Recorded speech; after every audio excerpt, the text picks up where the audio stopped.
ఉచిత IVF IUI consultation, ఉచిత ultrasound scan. 49 అంటే సంతానం, 49 అంటే సంతోషం. తెలంగాణలో నిన్నటిదాకా నేను అక్కడ పోటీ చేస్తాను, కేసీఆర్ని గద్దె దింపుతాను అన్న షర్మిల గారు ఈ రోజున ఆంధ్రప్రదేశ్ వచ్చి వైఎస్ఆర్ ఎంపీలు బీజేపీకి తొత్తులుగా అన్న మాటకి అది ఎలా అని మనం అనుకోవాలో అర్థం చేసుకోవాలి. షర్మిల గారు ఒక మాట మీద ఉంటే అలానే వైఎస్ఆర్ ఎంపీలు కూడా ఒక మాట మీద ఉన్నారని అనుకోవచ్చు.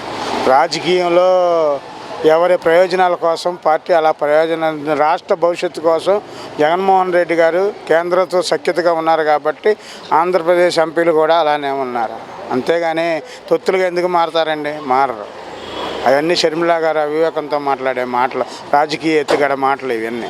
ఆ రోజున రాష్ట్రంలో ప్రాంతీయ పార్టీ ఉన్నప్పుడు కేంద్రంలో ఒక పార్టీతో మనం సఖ్యతగా ఉంటేనే మనం రాష్ట్రాన్ని పరిపాలించగలుగుతాం.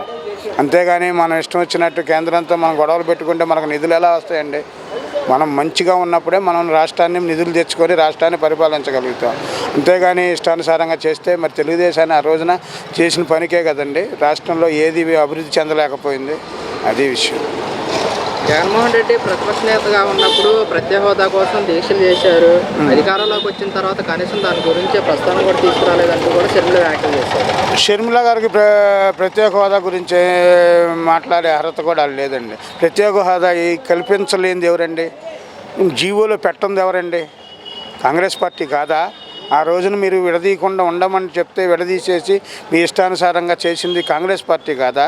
ఈరోజు కాంగ్రెస్ పార్టీలో నీకు PCC పదవి వచ్చిందని అడగలేదు జగన్మోహన్ రెడ్డి గారు అంటారు ఏంటంటే, జగన్మోహన్ రెడ్డి గారు ఎన్నిసార్లు కేంద్రంతో కలిసినప్పుడల్లా మాకు ప్రత్యేక హోదా ఇవ్వండి, మేము లోటు బడ్జెట్లో ఉన్నాము, మా రాష్ట్రాన్ని అధోగతి పాలైపోయింది విడదీసి అని మేము జగన్మోహన్ రెడ్డి గారు ఎన్నిసార్లు ప్రధానమంత్రితో విన్నవించుకోలేదు, హోంమంత్రితో విన్నవించుకోలేదా? ఇవన్నీ మీ కళ్ళకు కనపడతలేదా? మనం నోటికి వచ్చినట్టు మాట్లాడకూడదండి. మనం తెలంగాణలో ఉన్నప్పుడు కేసీఆర్ గారిని ఇష్టం వచ్చినట్టు తిట్టింది, మరి కాంగ్రెస్ని కూడా ఇష్టం వచ్చినట్టు తిట్టింది. మరి కాంగ్రెస్లో వెళ్ళి ఎందుకు కలిసిందండి షర్మిల గారు? అంటే రాజకీయ ప్రయోజనాల కోసం మీరు ఏదైనా చేయగలుగుతారు, మేమంటేనో అంటున్నారని అంటున్నారు. అది మేము వస్తే ప్రత్యేక హోదా తీసుకొస్తాము, స్టీల్ ప్లాంట్ని ప్రైవేట్ పరంగా కాకుండా చూసుకుంటామని కూడా షర్మిల వ్యాఖ్యలు చేశారు. ఏమంటే షర్మిల చేసినంత మాత్రం కాంగ్రెస్ పార్టీ ఇస్తుందని ఎలా నమ్మాలి? ఆ రోజున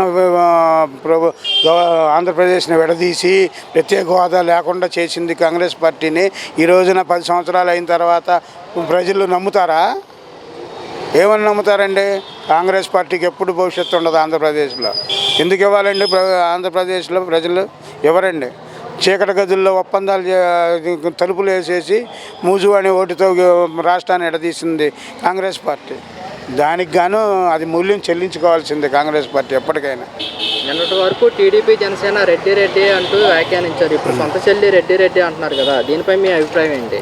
రాజశేఖర రెడ్డి గారు కదా, రాజశేఖర్ గారికి పుట్టిన కూతురు రెడ్డి గారు కదా, రెడ్డి గారు అంటుందామా? నువ్వు కూడా రెడ్డి కాదనుకుంటే రెడ్డను, నువ్వు రెడ్డే కదా, నువ్వు రాజశేఖర రెడ్డి గారు కుమార్తెవే కదా, నువ్వు రెడ్డియే కదా. అలాంటప్పుడు నువ్వు రెడ్డి అని ఎలా సంబోధిస్తావు? నీకు కనీసం విలువలతో కూడిన రాజకీయం చేయటం నేర్చుకోవాలి షర్మిల గారు. విలువలతో కూడిన రాజకీయం కూడా ఆమె కూడా చేయకపోతే వీళ్ళలానే జనసేన టీడీపీ నాయకుల్లానే నిన్ను కూడా జనంలో కలిసిపోతావు నువ్వు కూడా. ఎప్పుడైనా మనం జగన్మోహన్ రెడ్డి గారు అని ముఖ్యమంత్రిని సంబోధించే విధంగా మనం సంబోధిస్తే నీ గౌరవం నీకు ఉంటుంది. ఇంకా 10 సంవత్సరాలకైనా రాజకీయంగా నువ్వు ఎదగలుగుతావు, నీకు భవిష్యత్తు ఉంటుంది. నిన్నటిదాకా తెలంగాణలో ఉన్నావు, ఈరోజు ఆంధ్రప్రదేశ్లోకి వచ్చి ఇంకా రేపొద్దున తమిళనాడు వెళ్తావా? లేకపోతే మధ్యప్రదేశ్ వెళ్తావా? కేరళ వెళ్తావా?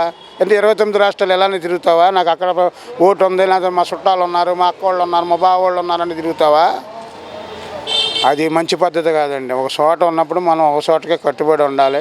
అది తమిళనాడుకి కేరళకి వెళ్ళే రాజకీయాలు కావి.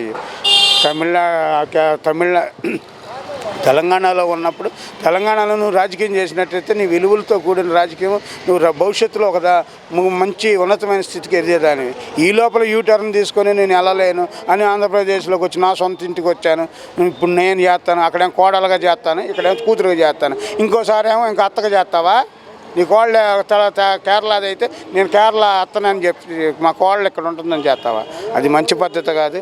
కేరళ విలువలతో కూడిన రాజకీయం షర్మిల గారు చేస్తారని మేము ఆశిస్తున్నాం. తెలంగాణలో పార్టీ పెట్టినప్పుడు ఇదే షర్మిల ఏమన్నా జగన్ రెడ్డి అని కానీ ఏమన్నా ఒక మాట అందా, మాట్లాడిందా? ఆమె డబ్బాలు కొట్టింది. ఆమె చాలామందిని పైకి లేపుకొచ్చింది. చాలామంది ఆమెకు డబ్బులు ఖర్చు పెట్టారు తెలంగాణలో. ఇప్పుడు పార్టీ సాపిత్వం అంటే నేను జెండా లేపాను, నేను జెండా లేపుతా. జెండా లేపినంత మాత్రాన నేను నా దగ్గర డబ్బులు గిబ్బులు పెట్టుకుంది కార్యకర్తలు లేనిదే పని అవదుగా. ఎక్కడ పని అవుద్దా నువ్వు చెప్పు? బడి పెట్టా నేను. బడిలో పిల్లలు లేనిది ఎవడో పాఠాలు చెబుతాను?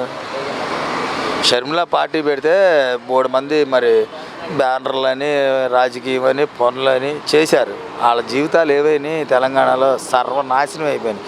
ఇవి వెళ్ళింది, మాట్లాడుకుంది, వచ్చింది ఏంటి ఆ పని ఆమె చూసుకుంది. కర్మ కార్యకర్తలు ఏమన్నా చెప్పిందా? ఏమన్నా మాట్లాడిచ్చిందా? ఇవి నమ్ముకున్న వాళ్ళందరూ నాశనం అయిపోయారా తెలంగాణలో? ఎందుకు ఆ పని చేయడం? అప్పుడే చచ్చిపోయింది ఈమె. ఇంకా ఇది ఏదో బోలా మాటలు మాట్లాడుతుంది. ఇంకా ఆమె సీన్ ఆమె గురించి అసలు మీరు ఎత్తకండి, ఆంధ్రాలో ఎత్తకండి, డైరెక్ట్ వెళ్ళి తెలంగాణలో మాట్లాడండి. తెలంగాణలో పిల్లి అయిపోయావు నువ్వు. తెలంగాణలో ఏడవలేక మళ్ళీ ఆంధ్రాకి వచ్చావా? అడగండి మీరు కూడా, తప్పే ఉంది. రాజన్న పౌరుషం, రక్తం మరిగిద్ది కరిగిద్ది అని ఏంటి ఇది? ఇంకో పార్టీలో జెండా పెట్టడం ఏంటి? నీళ్ళ జెండా తీసుకెళ్ళి ఇంకో దాంట్లో కలపడం ఏంటి? ఎంత తప్పది? ఉంటే ఉంటాం, ఊడితే వాడతాం. పోరాటం చేయి. ఇప్పుడు కాకపోతే 5 సంవత్సరాలు, 5 సంవత్సరాలు కాదు 10 సంవత్సరాలు. మీ అన్నగారు ఫస్ట్ పోటీ చేశారు, వాడిపోలా? ప్రతిపక్షంలో ఉండి పోరాటం చేయలే? మళ్ళీ సీఎం అవ్వాలా? నీ దగ్గర ఏది అసలు? నువ్వు జెండా పెట్టావు, పోటీయే చేయలే. అసలు ఎంత అవమానకరం అది నీకు తెలుస్తుందా? జెండా పెట్టి నువ్వు పోటీ చేసి ఎమ్మెల్యే అవలా.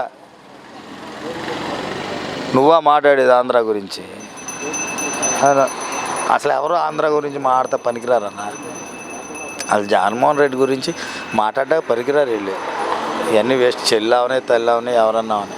ఈ ఆంధ్రప్రదేశ్ విడిపోయిన తర్వాత ఈ 60 సంవత్సరాల్లో కూడా ఏ ప్రభుత్వం చేయాలి ఇన్ని సంక్షేమ పథకాలు 100కు 100% కూడా అమలు పరిచినటువంటి నాయకుడు జగన్మోహన్ రెడ్డి గారండి. ఈ ప్రజలందరూ కూడా చూస్తాను అన్నారు. ఏ పార్టీ చేసిందండి? ఈ ఆంధ్రప్రదేశ్లో ఏమకి ఏం తెలుసు అని సాధక బాధల గురించి మాట్లాడుతుందండి.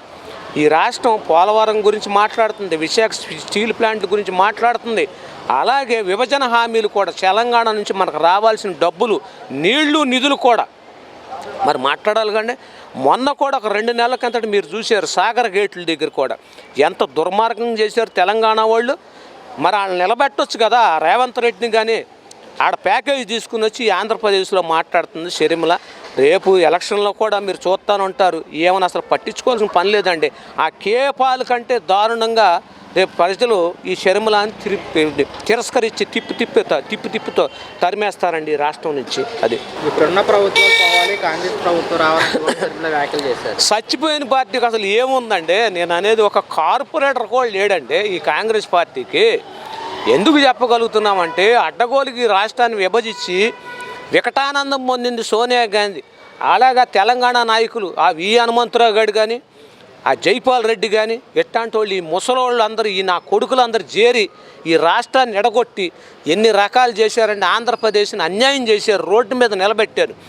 ఈయన పెద్ద పనోడని చంద్రబాబు నాయుడిని తీసుకొచ్చి ప్రజలందరూ ఎన్నుకుంటే ఇదిగో రాజధాని అదిగో రాజధాని అని చెప్పేసి 3 పక్కల జనాన్ని కన్ఫ్యూజ్ చేసి ఆయనకి ఇష్టమైన ప్రాంతంలో రాజధాని ప్రాంతంలో ఆయన బినామీలు భూములు కొనుక్కొని అక్కడ రాజధాని పెట్టి, రాజధాని అనేది ఎప్పుడైనా శాశ్వతమైన కట్టడం కట్టాలంటే రేకుల షెడ్ అయినా పెంకుటిల్లు అయినా కట్టకుండా తాత్కాలిక రాజధాని అని చెప్పేసి అని ఇక్కడ కట్టి ప్రజల దగ్గర ఇటుకరాయని చెప్పి కొన్ని 100 కోట్ల రూపాయలు వసూలు చేశాడు. ఆ ధనం అంతా ఎక్కడికి వెళ్ళిందండి?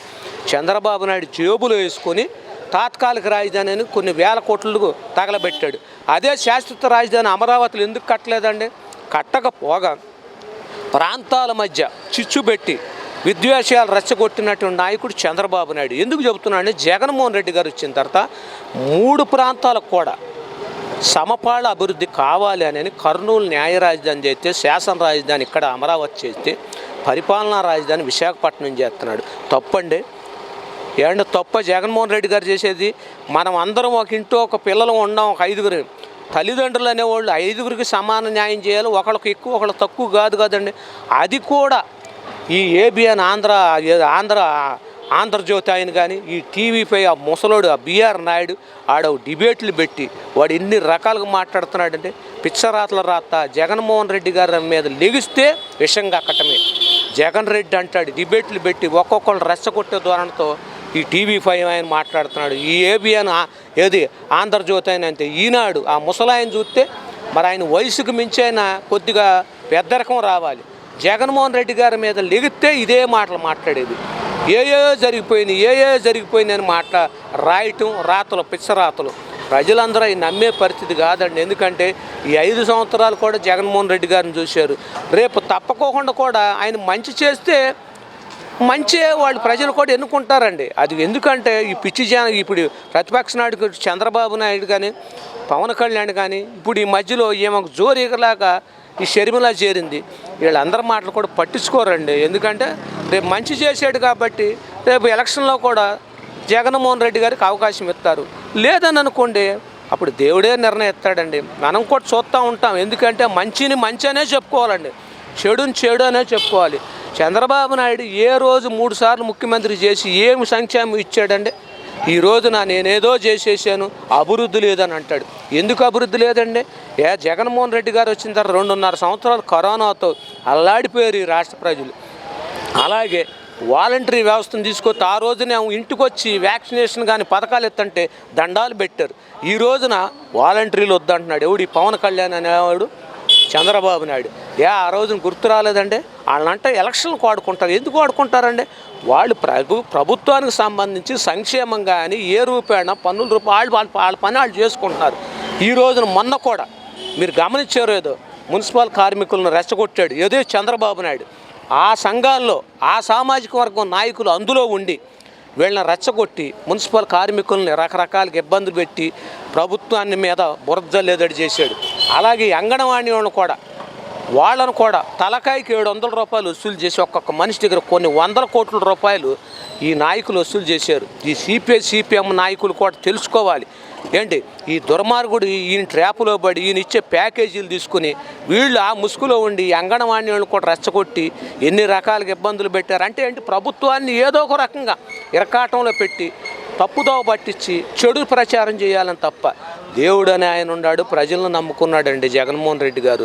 అవి కూడా మరి ఎన్ని రోజులు కుట్రలు కుతంత్రాలు ఎన్ని రోజులు కాల వాళ్ళు తెలుసుకున్నారు. ఏంటి ఈయన మంచి చేస్తాడని కూడా వాళ్ళు సమ్మె విరమింపు చేశారు. ఆ రూపేణ కూడా ఈ ప్రతిపక్ష పార్టీల వాళ్ళు ఎన్ని రకాల కుట్రలు కుతంత్రాలు చేశారు ప్రజలందరూ గమనిస్తున్నారు. రేపు 24 కూడా ఆయనకు తగిన రీతిగా చంద్రబాబు నాయుడు బుద్ధి చెప్తారు. ముఖ్యమంత్రిగా మళ్ళీ ఇదే జగన్మోహన్ రెడ్డి గారికి 175కి 170 సీట్లు ఇస్తున్నారని మీ మీడియా ద్వారా కూడా నేను తెలియజేస్తున్నాను.